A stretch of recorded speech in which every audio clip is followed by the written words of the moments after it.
श्री राम जय जय राम, श्री राम जय जय राम, श्री राम जय जय राम, श्री राम जय राम।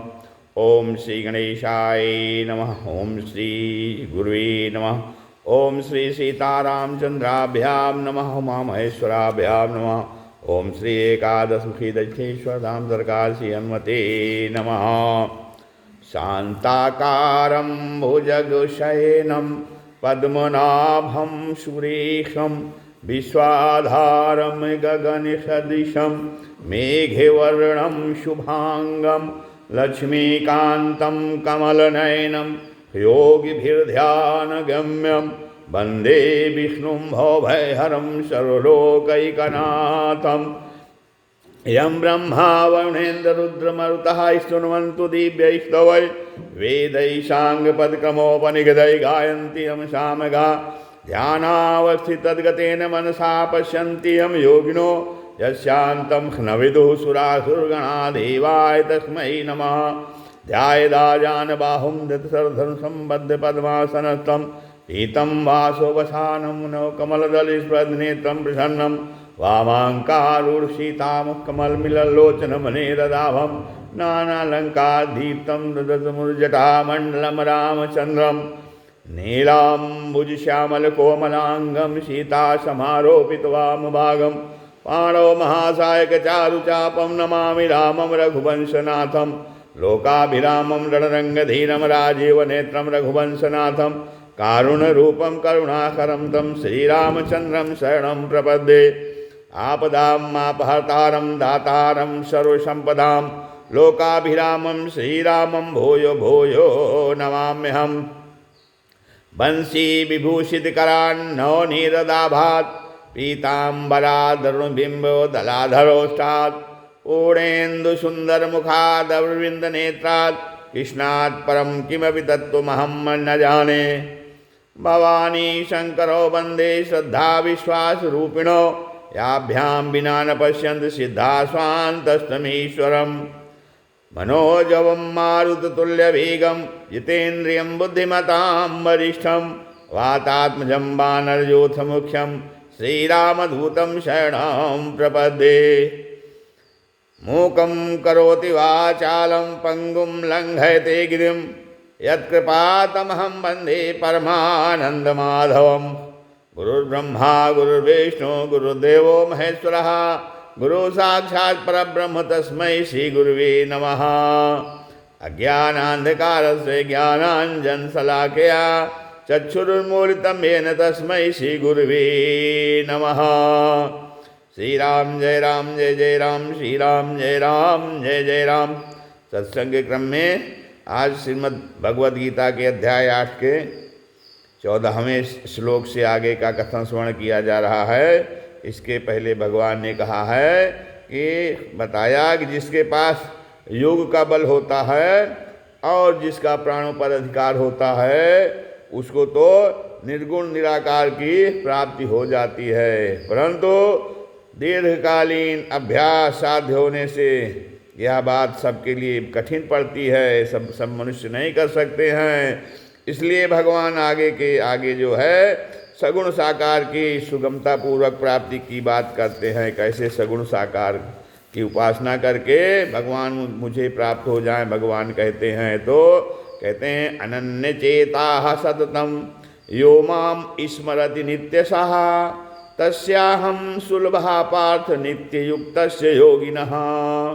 कहते हैं भगवान के हे प्रथानंद अर्जुन, जो अनन्य चेता सततम, जो अनन्य चित्त वाला जो मनुष्य स्मरत नित्यशः माम स्मरत नित्यशः, मनुष्य जो है सततम मनुष्य मेरा नित्य निरंतर स्मरण करता है। अनन्य चित्त वाला अर्थात मुझ में केवल चित्त केवल मेरे में ही लगा रहे, अन्य किसी देवी देवता में चित्त नहीं लगना चाहिए। और जो ऐसा अनंत चित्त वाला मनुष्य नित्य निरंतर मेरा स्मरण करता है उस नित्य युक्त योगी के लिए मैं सुलभ हूँ। स्वतः से अहम सुलभा पार्थ नित्य युक्त योगिना, उस नित्य युक्त योगी, ऐसा योगी जो निरंतर लगा हुआ है, उसके लिए मैं सुलभ हूँ, अर्थात उसको सुलभता से मैं प्राप्त हो जाता हूँ। हाँ, अब अनंत चेता का मतलब यही हुआ कि जिसका चित्त भगवान को छोड़कर किसी भी भोग भूमि में, किसी भी ऐश्वर्य में किंचित मात्र भी नहीं जाता, और जिसके अंतःकरण में भगवान के सिवाय अन्य किसी का कोई आश्रय नहीं है। हाँ, अनन्य आश्रय है, केवल भगवान का ही आश्रय है, और कोई महत्व, किसी का कोई महत्व नहीं है। वह पुरुष जो है, वह मनुष्य अनन्य चित्त वाला है। ऐसे मनुष्य को जो कि केवल भगवान को छोड़कर और कहीं भी उसका जो है चित्त नहीं जाता है। तो जैसे कोई पतिव्रता स्त्री है, पतिव्रता स्त्री का पति का ही व्रत नियम रहता है, और पद के सिवाय उसके मन में अन्य किसी भी पुरुष का रागपूर्वक चिंतन कभी होता ही नहीं। जैसे शिष्य गुरु के और सुपुत्र माँ बाप के प्राण रहता है, उनका दूसरा कोई इष्ट नहीं होता। इसी तरह से भक्त जो है भगवान के ही प्राण रहता है। भक्त के भगवान ही सब कुछ हैं और कोई कुछ नहीं है। तो अनन्य चेता से सगुण उपासना करने वाले का अर्थ हो रहा है। अब सगुण उपासना में हम विष्णु, राम, कृष्ण, शिव, शक्ति, गणेश, सूर्य आदि जो भगवान के स्वरूप हैं, उनमें से जो जिस स्वरूप की उपासना करता है उसी स्वरूप का चिंतन होता है। परंतु कहते हैं भगवान कि दूसरे स्वरूपों को अपने इष्ट से अलग न माने, और अपने आप को भी अपने इष्ट के सिवाय और किसी का न माने, तो उसका अन्य की तरफ मन नहीं जाता। इसका तो तात्पर्य यह हुआ है कि ये भक्त को सोचना चाहिए, मनुष्य को, कि मैं केवल भगवान का हूँ और भगवान ही मेरे हैं। मैं केवल भगवान का हूँ और भगवान ही मेरे हैं, मेरा और कोई नहीं है, तथा मैं और किसी का नहीं हूँ। ऐसा भाव होने से वह जो है अनन्य चेता हो जाता है, अनन्य चित्त वाला हो जाता है। उसका चित्त अन्य किसी में नहीं लगता है। आप सत्यम यो माम स्मृति नित्यसा, सत्यम का अर्थ होता है कि निरंतर, अर्थात जब से नींद खुले तब से लेकर और गाढ़ नींद आने तक जो मेरा स्मरण करता है। और नित्यसा का अर्थ होता है सदा, अर्थात इस बात को जिस दिन से पकड़ा उस दिन से लेकर मृत्यु तक जो मेरा स्मरण करता है, तो क्या होता है, तस्याहम सुलभा पार्थ नित्य युक्त योगिना। तो हे अर्जुन, ऐसे जो योगी हैं, जो ऐसे नित्य युक्त योगी हैं, उनके लिए मैं सुलभ हूँ, उपलब्ध हूँ। यहाँ जो नित्य पद से चित्त के द्वारा निरंतर चिंतन करने वाले का वाचक नहीं है, प्रत्युत श्रद्धापूर्वक, नित्ययुक्त माने श्रद्धापूर्वक जो है निष्काम भाव से खुद भगवान में लगने वाले को नित्ययुक्त कहेंगे। और जैसे कोई ब्राह्मण अपने ब्राह्मणपने में स्थित रहता है कि मैं ब्राह्मण हूँ, क्षत्रिय हूँ, वैश्य आदि नहीं हूँ, वह अपने ब्राह्मणपने को याद करे या ना करे, पर उसके ब्राह्मणपने में कोई फर्क नहीं पड़ता। ऐसे ही भक्त जो है मैं भगवान का हूँ और भगवान मेरे हैं, इस नित्य संबंध में दृढ़ रहने वाला ही नित्ययुक्त है। नित्ययुक्त हम किसे कहेंगे कि मैं भगवान का हूँ और भगवान मेरे हैं। ऐसे नित्युक्त योगी को भगवान जो है अत्यंत सुगमता से मिल जाते हैं, सहज से उपलब्ध हो जाते हैं, सुलभ सो। तो भगवान के सिवाय शरीर, इंद्रियां, प्राण, मन, बुद्धि अपने नहीं हैं, केवल भगवान ही अपने हैं। ये शरीर, इंद्रियां, प्राण, मन, बुद्धि जो अपने नहीं हैं, ये भक्त जानता है, केवल भगवान ही अपने हैं। ऐसा दृढ़ता से मानने पर भगवान जो है वो सुलभ हो जाते हैं। परंतु शरीर आदि को अपना मानने से, अगर माना जाए तो इसको शरीर आदि को अपना मानते रहने से भगवान सुलभ नहीं होते हैं। भगवान के साथ अपनी भिन्नता तथा जो है संसार के साथ अपनी एकता कभी हुई नहीं, होगी नहीं और हो सकती भी नहीं। इस तरह से मनुष्य को जो है मनुष्य की भगवान के साथ स्वतः स्वाभाविक अभिन्नता है और संसार के साथ स्वतः स्वाभाविक भिन्नता है मनुष्य। परंतु जो है भूल के कारण मनुष्य अपने को भगवान से और भगवान को अपने से अलग मान लेता है तथा इस प्रकार अपने को शरीर का तथा शरीर को अपना मान लेता है। तो इस ऐसी विपरीत धारणा कारण ही यह मनुष्य जो है जन्म मरण के चक्कर में फंसा रहता है। और जब यह विपरीत धारणा सर्वथा मिट जाती है तब भगवान स्वतः सुलभ हो जाते हैं कि मैं भगवान का हूँ और भगवान ही मेरे हैं। तो वो फिर शरीर संसार को अपना नहीं मानता है। अब आगे भगवान जो है सगुण निराकार और निर्गुण निराकार का स्मरण बताते हैं। हाँ, इन दोनों स्मरणों में प्राणायाम की मुख्यता रहती है जिसको सिद्ध करना कठिन है। और अंतकाल जैसी विकल अवस्था में भी प्राणायाम के बल से प्राणों को ध्रुवों के मध्य में स्थापित कर सकना अर्थात मूर्धा दशम द्वार में लगा सकना, ऐसा प्राणों पर अधिकार रहने की आवश्यकता है। परंतु भगवान के स्मरण में यह कठिनता नहीं है। भगवान के स्मरण में कोई कठिनता नहीं है क्योंकि यहाँ प्राणों का ख्याल नहीं। यहाँ तो भगवान के साथ जो है साधक का स्वयं का अनादिकाल से स्वतः सिद्ध संबंध है क्योंकि आत्मा तो ईश्वर का अंश है। इस संबंध में इंद्रियां, मन, बुद्धि, प्राण आदि की जरूरत नहीं है। अतः इसमें अंतकाल में प्राण आदि को लगाने की जरूरत नहीं है। जैसे जो है किसी वस्तु का बीमा होने पर जो है वस्तु के बिगड़ने, टूटने, फूटने की चिंता नहीं रहती, ऐसे ही शरीर, इंद्रियां, मन, बुद्धि सहित अपने प्राण को भगवान के समर्पित कर देने पर साधक को अपनी गति के विषय में कभी किंचित मात्र भी चिंता नहीं रहती। कारण यह साधन क्रियाजन्य अथवा अभ्यासजन्य नहीं है। तो इसमें तो वास्तविक संबंध की जागृति है। इससे कठिनता का नाम, इसमें कोई कठिनाई नहीं है। इससे भगवान ने अपने आप को सुलभ बताया है। तो अब जो है आगे जो है भगवान अपनी प्राप्ति का महात्म बताते हैं। उसका क्या महात्म है? तो मामुपेत्य पुनर्जन्म दुखालय शाश्वतम नाप्नुवन्ति महात्माना संसिद्धिम परमाम गताः। भगवान कहते हैं कि महात्मा लोग जो है मामुपेत्य मुझे प्राप्त करके दुखालय शाश्वतम, दुखालय और अशाश्वत पुनर्जन्म को प्राप्त नहीं होते हैं। पुनर्जन्म नाप्नुवन्ति क्योंकि वे परम सिद्धि को प्राप्त हुए हैं। परमाम संसिद्धिम परमाम गतः, क्योंकि वे परम सिद्धि को प्राप्त हो गए हैं। अतः अर्थात उनको परम प्रेम की प्राप्ति हो गई है। इसलिए वो दुखालय और अशाश्वत नश्वर संसार में फिर से उनका पुनर्जन्म नहीं होता है क्योंकि वो मुझको प्राप्त हो गए हैं, परम सिद्धि को प्राप्त हो गए हैं, परम प्रेम की प्राप्ति हो गई उनको।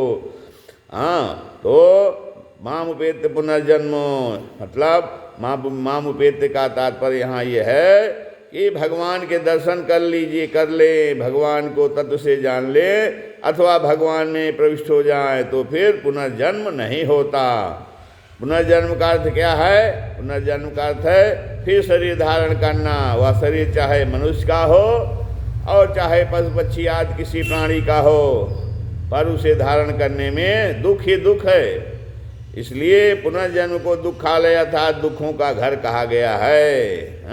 और मरने के बाद यह प्राणी अपने कर्मों के अनुसार जिस योनि में जन्म लेता है वहाँ जन्म काल में जेल से बाहर आते समय उसको वैसा कष्ट होता है जैसा कष्ट मनुष्य को शरीर की चमड़ी उतारते समय होता है। परंतु उस समय वह अपना कष्ट दुख किसी को बता नहीं सकता क्योंकि वह उस अवस्था में महान असमर्थ होता है। और जन्म के बाद बालक सर्वथा परतंत्र होता है। कोई भी कष्ट होने पर वह रोता रहता है पर बता नहीं सकता। अब थोड़ा बड़ा होने पर उसको खाने पीने की चीज़ें, खिलौने आदि की इच्छा होती है और उनकी पूर्ति न होने पर बड़ा दुख होता है। पढ़ाई के समय शासन में रहना पड़ता है, रातों जाग कर भूल जाती है। और पूछने पर उत्तर नहीं आता तो दुख होता है। फिर आपस में ईर्ष्या, द्वेष, डाह, अभिमान आदि के कारण हृदय में जलन होती है। बहुत परीक्षा में फेल हो जाए तो मूर्खता कारण जो है उसको इतना दुख होता है कि कई लोग तो आत्महत्या तक कर लेते हैं। अब फिर जवान जब होते हैं तो जवान होकर अपनी इच्छा के अनुसार विवाह आदि न होने से दुख होता है, और विवाह हो जाता है तो पत्नी अथवा पति अनुकूल न मिलने से दुख होता है। बाल बच्चे हो जाते हैं तो उनका पालन पोषण करने में कष्ट होता है। लड़कियां बड़ी हो जाती हैं तो उनका जल्दी विवाह न होने पर भी माँ बाप की नींद उड़ जाती है, खाना पीना अच्छा नहीं लगता, हरदम बेचैनी रहती है। और जब वृद्धावस्था आती है तो वृद्धावस्था आने पर शरीर में असमर्थता आ जाती है, अनेक प्रकार के रोगों का आक्रमण होने लगता है। सुख से उठना बैठना, चलना फिरना, खाना पीना आदि भी कठिन हो जाता है। अब घर वालों के द्वारा तिरस्कार होने लगता है, उनके अपशब्द सुनने पड़ते हैं, रात में खांसी आती है, नींद नहीं आती, मरने के समय भी बड़े भयंकर कष्ट होते हैं। ऐसे दुख कहाँ तक कहा जाए। तो मनुष्य जैसा ही कष्ट पशु पक्षी आदि को भी होता है। क्यों? उनको शीत, घाम, वर्षा, हवा आदि से कष्ट होता है, और बहुत से जंगली जानवर उनके छोटे बच्चों को खा जाते हैं तो उनको बड़ा दुख होता है। इस प्रकार जो है सभी योनियों में अनेक तरह के दुख होते हैं। ऐसे ही नरकों में और 84 लाख योनियों में दुख भोगने पड़ते हैं। इसलिए पुनर्जन्म को दुखालय कहा गया है, दुखों का घर कहा गया है। और पुनर्जन्म को अश्वासत कहने का तात्पर्य है कि कोई भी पुनर्जन्म अर्थात शरीर निरंतर नहीं रहता, उसमें हरदम परिवर्तन होता रहता है। कहीं किसी भी योनि में स्थायी रहना नहीं होता। थोड़ा सुख मिल भी जाता है तो वह भी चला जाता है, और शरीर का भी अंत हो जाता है। इस प्रकार से आगे भी भगवान जो है पुनर्जन्म को मौत का रास्ता कहा है, मृत्यु संसार वर्तमनी। अब यहाँ भगवान को मेरी प्राप्त होने पर भगवान कहते हैं मेरी प्राप्त होने पर पुनर्जन्म नहीं होता। इतना ही कहना पर्याप्त था। फिर भी पुनर्जन्म के साथ भगवान ने दुखालय और अश्वासत ये दो विशेषण दे दिया। इससे देने से यह है कि एक भाव निकलता है कि जैसे भगवान भक्तजनों की रक्षा, दुष्टों का विनाश और धर्म की स्थापना करने के लिए पृथ्वी पर अवतार लेते हैं, ऐसे ही भगवान को प्राप्त हुए भक्त लोग भी साधु पुरुषों की रक्षा, दुष्टों की सेवा और धर्म का अच्छी तरह से पालन करने के लिए कारक पुरुष के रूप में, संत के रूप में इस पृथ्वी पर जन्म लेते हैं, जन्म ले सकते हैं। और जब भगवान अवतार लेते हैं तब उनके साथ पार्षद के रूप में भी ग्वाल बालों की तरह वे भक्तजन पृथ्वी पर जन्म ले सकते हैं। परित्राणाय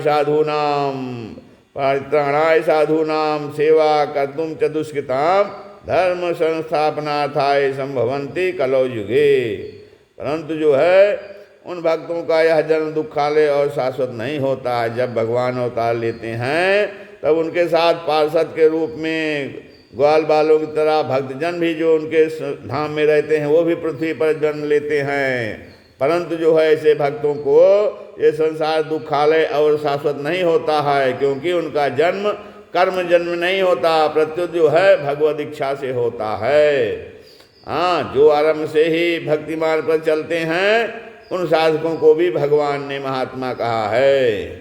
जो भगवत तत्व से अभिन्न हो जाते हैं उनको भी महात्मा कहा है, और जो वास्तविक प्रेम को प्राप्त हो जाते हैं उनको भी महात्मा कहा है। तात्पर्य है कि ये शरीर असत है, असत शरीर संसार के साथ संबंध होने से मनुष्य अल्पात्मा होते हैं, क्योंकि वे शरीर संसार के आश्रित होते हैं, और अपने स्वरूप में स्थित होने पर वे आत्मा होते हैं, क्योंकि उनमें अनुरूप से अहम की गंध रहने की संभावना होती है। और भगवान के साथ अभिन्नता होने से पर वे महात्मा होते हैं, क्योंकि वे भगवानिष्ठ होते हैं, उनकी अपनी कोई स्वतंत्र स्थिति नहीं होती।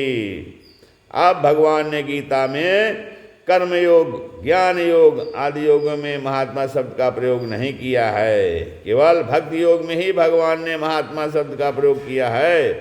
अब इससे यह सिद्ध हो जाता है कि गीता में भगवान भक्ति को ही सर्वोपरि मानते हैं। क्यों? क्योंकि महात्माओं का पुनर्जन्म को प्राप्त न होने का कारण यह है, महात्मा लोग पुनर्जन्म को नहीं प्राप्त होते। उसका कारण यह है कि वे परम सिद्धि को अर्थात परम प्रेम को प्राप्त हो गए हैं। संसिद्धिम परमाम गताः।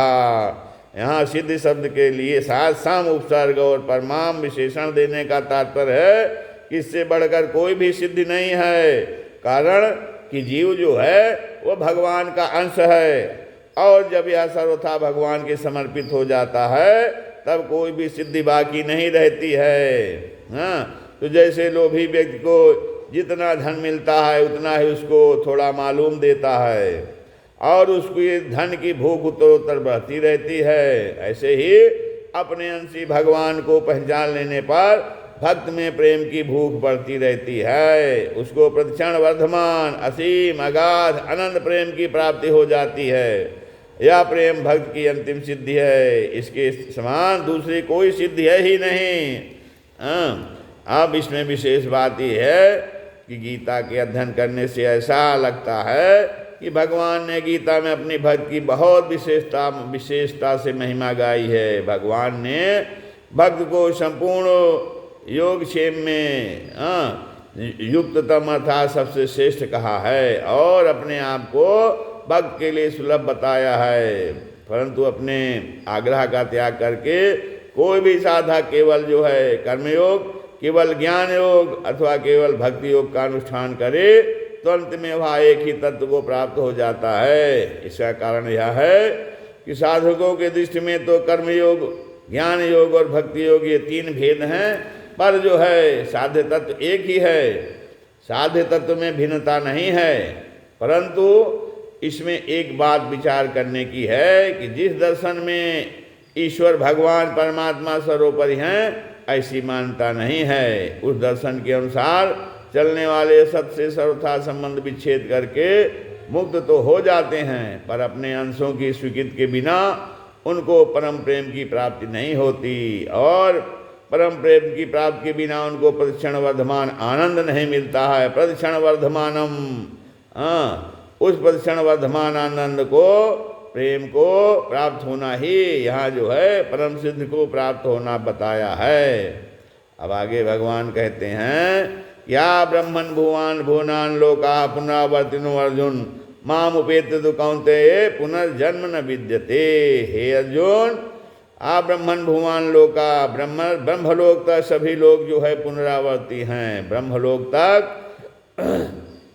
सभी लोग जो हैं वह पुनरावर्ती अर्थात उनको पुनर्जन्म होता है। परंतु हे कुंती पुत्र, मुझे प्राप्त होने पर पुनर्जन्म नहीं होता। भगवान कहते हैं, माम उपेत्य, मुझे प्राप्त होने पर पुनर्जन्म न विद्यते, फिर से पुनर्जन्म नहीं होता है। तो कहते हैं भगवान कि हे अर्जुन, ब्रह्मा जी के लोक को लेकर के सभी लोग पुनरावर्ती हैं। अर्थात ब्रह्मलोक और उससे नीचे के जितने लोग सुख भोग भूमियाँ हैं उनमें रहने वाले सभी प्राणी को उन लोगों के प्रापक पुण्य समाप्त हो जाने पर लौटकर आना ही पड़ता है। अब जितनी भी भोग भूमियाँ हैं उन सब में ब्रह्मलोक को शेष बताया गया है। मात्र पृथ्वी मंडल का राजा हो और उसका धन धान से संपन्न राज्य हो, स्त्री पुरुष परिवार आदि सभी उसके अनुकूल हों, उसकी वृद्धावस्था हो तथा शरीर निरोग हो, यह मृत्युलोक का पूर्ण सुख माना गया है। अब मृत्युलोक के सुख से 100 गुना अधिक सुख मर्त देवताओं का है, और मर्त देवता उनको कहते हैं जो पुण्य कर्म करके देवलोक को प्राप्त होते हैं और देवलोक के प्रापक पुण्य क्षीण होने पर पुनः मृत्युलोक में आते हैं।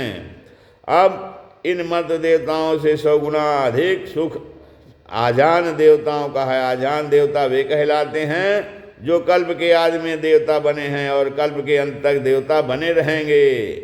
इन आजान देवताओं से 100 गुना अधिक सुख इंद्र का माना गया है, और इंद्र के सुख से 100 गुना अधिक सुख ब्रह्मलोक का माना गया है। तो इस ब्रह्मलोक के सुख से भी अनंत गुना अधिक सुख जो है भगवत प्राप्त तत्वज्ञ जीवन मुक्त महापुरुष का माना गया है। तात्पर्य यह है कि पृथ्वी मंडल से लेकर ब्रह्मलोक तक का सुख सीमित, परिवर्तनशील और विनाशी है, परंतु जो है भगवत प्राप्त का सुख अनंत है, अपार है, अगाध है। यह सुख कभी, भगवत प्राप्त का सुख कभी नष्ट नहीं होता। अनंत ब्रह्मा और अनंत ब्रह्मांड समाप्त हो जाए तो भी यह परमात्मा प्राप्त का सुख कभी नष्ट नहीं होता, परंतु सदा बना रहता है। अब भगवान कहते हैं पुनरावर्तिना का एक भाव यह भी है कि ये प्राणी साक्षात परमात्मा के अंश हैं और परमात्मा के अंश होने का नित्य हैं। हाँ, ये जब तक नित्य तत्व परमात्मा को प्राप्त नहीं कर लेते तब तक कितने ही कई ऊंचे लोकों में जाने पर भी जो है इनको यहाँ से पीछे ही लौटना पड़ता है, वहाँ से पीछे लौटना पड़ता है, पुनर्जन्म लेना पड़ता है। इसलिए ब्रह्मलोक आदि जैसे लोकों में जो जाते हैं तो उन जाने वाले भी प्राणियों को भी पुनर्जन्म को प्राप्त होते हैं। अब यह एक शंका ये है कि संतों, भक्तों, जीवन मुक्तों, नर न कारक पुरुषों के दर्शन मात्र से जीव का कल्याण हो जाता है और ब्रह्मा जी स्वयं कारक पुरुष हैं तथा भगवान के भक्त भी हैं। ब्रह्मलोक में जाने वाले ब्रह्मा जी के दर्शन करते ही हैं, फिर उनकी मुक्ति क्यों नहीं होती, वे लौट कर क्यों आते हैं? इसका समाधान यह है कि संत भक्त आदि के दर्शन, संभाषण, चिंतन आदि का महात्मा इस मृत्युलोक के मनुष्यों के लिए ही है। कारण कि यह मनुष्य शरीर केवल भगवत प्राप्त के लिए ही मिला है। हाँ, अतः मनुष्य को भगवत प्राप्त का कोई भी और किंचित मात्र भी मुक्ति का उपाय मिल जाता है तो वे मुक्त हो जाते हैं, और ऐसा मुक्ति का अधिकार अन्य लोकों में नहीं है, इसलिए वे मुक्त नहीं होते। हाँ, उन लोकों में रहने वाले में किसी को मुक्त होने के लिए तीव्र लालसा हो जाती है तो वह भी मुक्त हो जाता है। ऐसे ही पशु पक्षियों में भी भक्त हुए हैं, पर ये दोनों ही अपवाद स्वरूप से, अधिकारी रूप से नहीं। अगर वहाँ के लोग भी अधिकारी माने जाएं, हाँ, अगर वहाँ तो नरकों में जाने वाले सभी की मुक्ति हो जानी चाहिए, क्योंकि उन सभी प्राणियों को परम भागवत कारक पुरुष यमराज के दर्शन होते ही हैं, पर ऐसा शास्त्रों में न देखा है और न सुना ही जाता है। इससे जो है ऐसा सिद्ध होता है कि हाँ, उन लोकों में रहने वाले प्राणियों का भक्त आदि के दर्शन से कल्याण नहीं होता। विशेष बात यह है कि यह जीव साक्षात परमात्मा का अंश है, ममैवांशः, और जहाँ जाने के बाद फिर लौटकर नहीं आना पड़ता वह परमात्मा का धाम है। यद गत्वा न निवर्तन्ते तद धाम परमं मम। जैसे कोई अपने घर पर जाता है, ऐसे ही परमात्मा का अंश होने से इस जीव को वहीं अर्थात परम धाम में जाना चाहिए। फिर भी यह जीव मरने के बाद लौटकर क्यों आता है? आप कहते हैं जैसे कोई मनुष्य जो है सत्संग आदि में जाता है और समय पूरा होने पर वहाँ से चल देता है, परंतु चलते समय उसकी कोई वस्तु चद्दर आदि भूल से वहाँ रह जाए तो उसको लेने के लिए फिर से लौट कर वहाँ आना पड़ता है। ऐसे ही इस जीव ने घर, परिवार, जमीन, धन आदि जिन चीज़ों से ममता कर ली है, अपनापन कर लिया है, उस ममता अपनापन के कारण जो है इस जीव को मरने के बाद फिर लौट कर आना पड़ता है। और कारण कि जिस शरीर में रहते हुए संसार में ममता आसक्त की थी वह शरीर तो रहता नहीं, न चाहते हुए भी छूट जाता है, परंतु उस ममता वासना के कारण दूसरा शरीर धारण करके वहाँ आना पड़ता है। वह मनुष्य बनकर भी आ सकता है और पशु पक्षी आदि बनकर भी आ सकता है, उसको लौट कर आना पड़ता है, यह बात निश्चित है। भगवान ने कहा है कि ऊंच और नीच योनि में जन्म होने का कारण गुणों का संग ही है। कारणम गुण संगवस्य सद योनि जन्मसु, अर्थात जो संसार में ममता, आसक्ति, कामना करेगा उसको लौटकर संसार में आना ही पड़ेगा। माम वेद कौन्तेय पुनर्जन्म न विद्यते। भगवान कहते हैं कि ब्रह्मलोक तक जाने वाले सभी को पुनर्जन्म लेना पड़ता है। परंतु हे कुंती पुत्र, यदि समग्र रूप से मेरी प्राप्ति हो जाए तो मेरी प्राप्ति होने पर पुनर्जन्म नहीं होता, अर्थात मेरे को प्राप्त होने पर फिर संसार में जन्म मरण के चक्कर में नहीं आना पड़ता। कारण भगवान कहते हैं कि मैं कालातीत हूँ, अतः मेरे को प्राप्त होने पर वे भी कालातीत हो जाते हैं। मामुपेत्य का अर्थ है कि मेरे दर्शन हो जाए, मेरे स्वरूप का बोध हो जाए और मेरे में प्रवेश हो जाए तो मेरे को प्राप्त होने पर पुनर्जन्म क्यों नहीं होता, अर्थात जीव लौटकर संसार में क्यों नहीं आता। क्योंकि जीव, भगवान कहते हैं, जीव तो मेरा अंश है और मेरा परम धाम ही इसका वास्तविक घर है। तो ब्रह्मलोक आदि लोक इसका घर नहीं है, इसलिए इसको वहाँ से लौटना पड़ता है। जैसे रेलगाड़ी का जहाँ तक का टिकट होता है वहाँ तक ही मनुष्य उसमें बैठ सकता है, उसके बाद उसे उतरना ही पड़ता है। परंतु वह अगर अपने घर में बैठा हो तो उसे उतरना नहीं पड़ता। ऐसे ही जो देवताओं के लोक में गया है वह मानो रेलगाड़ी में बैठा हुआ है, इसलिए उसको एक दिन नीचे उतरना ही पड़ेगा। परंतु जो भगवान कहते हैं जो मेरे को प्राप्त हो गया है वह अपने घर में बैठा हुआ है, इसलिए उसको कभी उतरना नहीं पड़ेगा। अब इसका तात्पर्य है कि भगवान को प्राप्त किए बिना ऊंचे से ऊंचे लोकों में जाने पर भी कल्याण नहीं होता।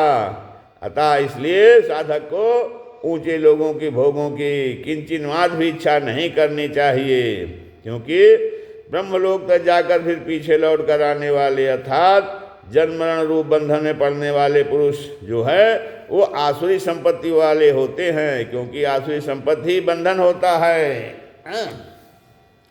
निबंधा आसुरी मता, इसलिए ब्रह्मलोक तक तो बंधन ही बंधन है। परंतु भगवान कहते हैं कि मेरे शरण होने वाले और मुझे प्राप्त होने वाले पुरुष जो है वो दैवी संपत्ति वाले होते हैं, उनका फिर जन्म मरण नहीं होता, क्योंकि दैवी संपत्ति से मोक्ष होता है। दैवी संपत्ति विमोक्षाए। हाँ, वैसे अब विशेष बात जो बता रहे हैं कि ब्रह्मलोक में जाने वाले पुरुष दो तरह के होते हैं। एक तो जो ब्रह्मलोक के सुख का उद्देश्य रखकर यहाँ बड़े बड़े पुण्य कर्म करते हैं और तथा और उसके फलस्वरूप ब्रह्मलोक का सुख भोगने के लिए ब्रह्मलोक में जाते हैं। और दूसरे वे जो परमात्मा प्राप्ति के लिए ही तत्परता पूर्वक साधन में लगे हुए हैं, परंतु प्राणों के रहते रहते परमात्मा प्राप्त हुई नहीं और अंधकाल में भी किसी कारण विशेष से साधन से यदि विचलित हो गए तो वे ब्रह्मलोक में जाते हैं और वहाँ रहकर प्रलय महाप्रलय में ब्रह्मा जी के साथ ही मुक्त हो जाते हैं। तो इन साधकों का ब्रह्मलोक के सुखभोग का उद्देश्य नहीं होता, किंतु अंतकाल में साधन से जो है यदि विमुख हो जाते हैं तो साधन से विमुख होने से तथा अंतःकरण में सुख भोग की किंचित मात्र इच्छा रहने से ही उनको ब्रह्मलोक में जाना पड़ता है। और इस प्रकार ब्रह्मलोक का सुख भोग कर ब्रह्मा जी के साथ मुक्त होने को क्रम मुक्ति कहते हैं। परंतु जिन साधकों को यही बोध हो जाता है कि वे यहाँ ही मुक्त हो जाते हैं, उसको सद्यो मुक्ति कहते हैं। अब आगे जो है भगवान जो है, अर्जुन का प्रश्न ये था कि अंतकाल में आप कैसे जानने में आते हैं, तो इसका उत्तर भगवान जो है 5वें श्लोक में दिया है। फिर 6ठे श्लोक में अंतकालीन गति का सामान्य नियम बताया। अब आगे जो है भगवान आगे श्लोकों में ये सिद्ध करे होता है इसमें कि भगवान श्री कृष्ण सर्वपरिपूर्ण परमात्मा हैं और वे ही समग्र परमात्मा हैं। उनके अंतर्गत ही सगुण निराकार और निर्गुण निराकार आ जाते हैं। इसलिए इनका प्रेम प्राप्त करना ही मनुष्य का परम पुरुषार्थ है। श्री राम जय जय राम, श्री राम जय